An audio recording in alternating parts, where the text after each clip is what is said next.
అంటే ఇప్పటి వరకు అంటే ఎవరూ కూడా రికార్డుని బ్రేక్ చేయలేదు, నెహ్రూ గారి రికార్డును. సో ప్రధాని మోదీ ఇప్పుడు బ్రేక్ చేయడం జరిగింది. సో దీన్ని ఏ విధంగా అర్థం చేసుకోవాలంటారు? అంటే ఇది మోదీ వ్యక్తిగత ఇమేజ్కు దక్కిన విజయం అంటారా, లేక బీజేపీ సిద్ధాంతాలకు ప్రజలు ఇచ్చిన ఈ మద్దతు అంటారా? సో బీజేపీ లీడర్ మాల్కొండయ్య గారు మీరు చెప్పండి.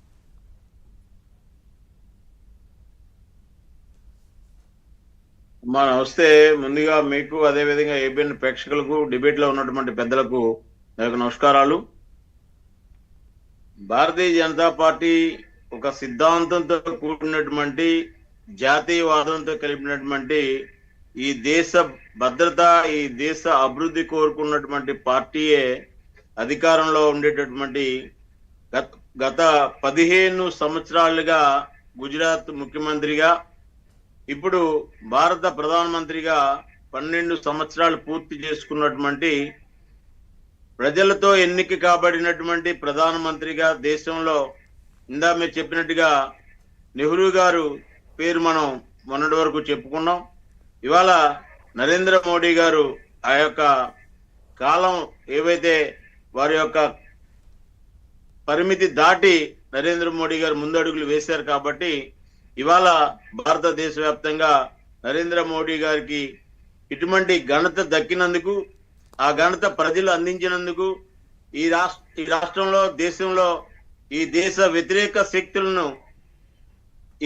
వ్యతిరేక శక్తులను తరిమి కొట్టడానికి వారికి ఇంకా శక్తిని కల్పించాలని చెప్పి దేశవ్యాప్తంగా అన్ని గుళ్ళల్లో కూడా వారి పేరు మీద పూజలు జరిపించి భారతీయ జనతా పార్టీ ఒక ఉత్సవంలాగా ఈ రోజు కార్యక్రమాన్ని నిర్వహిస్తుంది.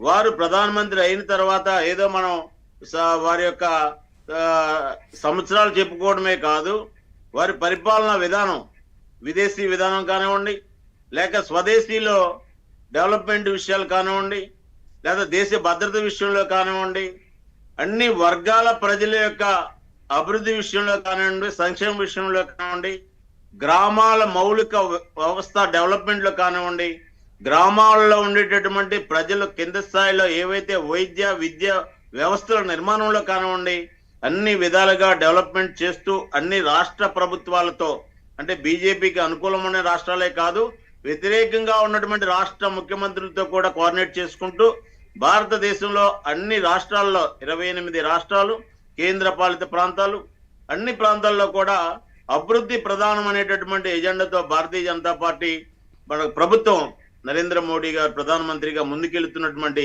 ఈ యొక్క సందర్భంగా వారి నాయకత్వానికి, వారి యొక్క పోరాట పటిమకు, వారి యొక్క అభివృద్ధికి మనందరం కూడా తప్పక అభినందనలు చెప్పాలి. వారికి మనం ఇంకా అండగా ఉండి ఈ దేశంలో ఇంకా అద్భుతమైనటువంటి విజయాలు సాధించే విధంగా, అద్భుతమైనటువంటి డెవలప్మెంట్ జరిగే విధంగా, మహిళల యొక్క ఆర్థిక భరోసా ఇవ్వడమే కాకుండా వారికి ఆర్థిక గ్రోత్ పెంచడం, యువకులకి ఉద్యోగ అవకాశాలు కల్పించడమే కాకుండా వారికి కావాల్సినటువంటి నైపుణ్యాన్ని నేర్పడం.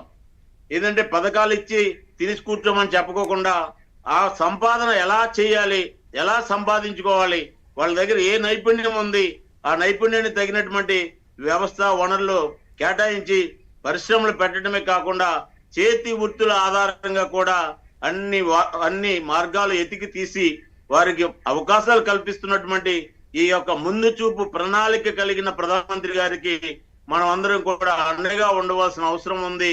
వారికి ఇంకా అనేక విషయాల మీద మేధావులైనటువంటి కోటేశ్వరరావు గారు లాంటి వాటి కానివ్వండి, మన పెద్దలు డిబేట్ లో ఉన్నటువంటి అనేక మంది అన్ని వర్గాలకు సంబంధించిన పెద్దలు మనం ఒక పక్క వారికి కావాల్సిన సమాచారం ఇస్తూ, సలహాలు ఇస్తూ, వారి యొక్క డెవలప్మెంట్ కింద వరకు తీసుకొచ్చుకునేటువంటి విధంగా మనం అందరం కూడా అభివృద్ధిని కోరుకుంటూ ముందుకెళ్లాలని ఇటువంటి సందర్భంగా మనం రాజకీయ అంశాలు కాకుండా డెవలప్మెంట్ అంశాలనే ముందు పెట్టుకుంటే బాగుంటుందని నా అభిప్రాయం అమ్మా. రైట్ కోటేశ్వరరావు గారు మీరు చెప్పండి. రికార్డ్ అయితే బద్దలైంది, సో ఇందులో అయితే ఎటువంటి మార్పు లేదు. సో కానీ చూస్తే కనుక 2014, 2019తో పోలిస్తే బీజేపీకి సొంతంగా మెజారిటీ తగ్గిందని అనుకోవచ్చు. అంటే దీన్ని మోదీ సాధించిన గొప్ప విజయంగా మనం చూడాలంటారా, లేక విపక్షాలు చెప్తున్నట్లుగా నైతిక ఓటమిగా భావించాలంటారా? ఎవరికైనా, మోడీ గారికైనా, నెహ్రూ గారికైనా, ఇందిరాగాంధీకైనా కానీ వ్యక్తి పూజ, వ్యక్తి ఆరాధనని